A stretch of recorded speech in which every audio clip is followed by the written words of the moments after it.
News ఏపీలో drugs వ్యవహారంపై కఠినంగా వ్యవహరిస్తామన్నారు మంత్రి లోకేష్. ఏపీలో గంజాయి ఎక్కువగా ఉందన్న సమాచారం ఉంది, దానిపై కూడా చర్యలు తీసుకుంటామన్నారు లోకేష్. అదే కాకుండా వాళ్ళ దగ్గర నుంచి ఎలాంటి సమస్యలపైన మనం పరిష్కారం చేస్తే బాగుంటుంది. కొంతమంది చెప్పారు స్కూల్ ఎడ్యుకేషన్లో కూడా పాలిస్తే బాగుంటుంది అనేది కూడా ఒక చెప్పడం జరిగింది. అట్లా అనేక ఐడియాస్ మన ముఖ్యమంత్రి గారు ఇలాంటి ఐడియాలన్నీ తీసుకొని ఆయన దృష్టికి తీసుకెళ్తే తప్పనిసరిగా పరిష్కారం చేస్తాం జరుగుతుంది. అంటే ఎప్పుడు లేని విధంగా గ్రామాలు రూపురేఖలు మార్చేదానికి మన ముఖ్యమంత్రి గారు నిర్ణయం తీసుకున్నారు. మాకు 2 సంవత్సరాలే సమయం ఇచ్చారు, అది చేస్తాం.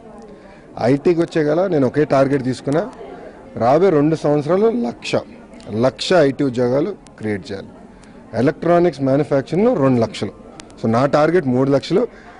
అమరన్నకి మా ఇండస్ట్రీ శాఖ మంత్రి గారికి ఇంకో 3 లక్షల టార్గెట్ ఉంది. సో మాకు మా శాఖలు క్లియర్ టార్గెట్స్ని ఇది మేము చేసి చూపిస్తాం 2019 లోపల. ఎన్ని యాంటీ సోషల్ ఇష్యూల్లో తెలుగుదేశం ప్రభుత్వం చాలా కఠినంగా వ్యవహరిస్తుంది.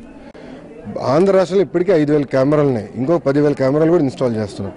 ఇది రియల్ టైంలో ఎవరన్నా తప్పు చేస్తుంటే వాళ్ళని పట్టుకునే బాధ్యత మేము తీసుకుంటాం.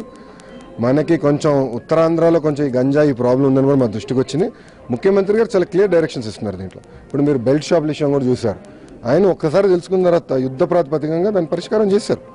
ఆయన ఏ సమస్య కూడా లైట్గా తీసుకోరు.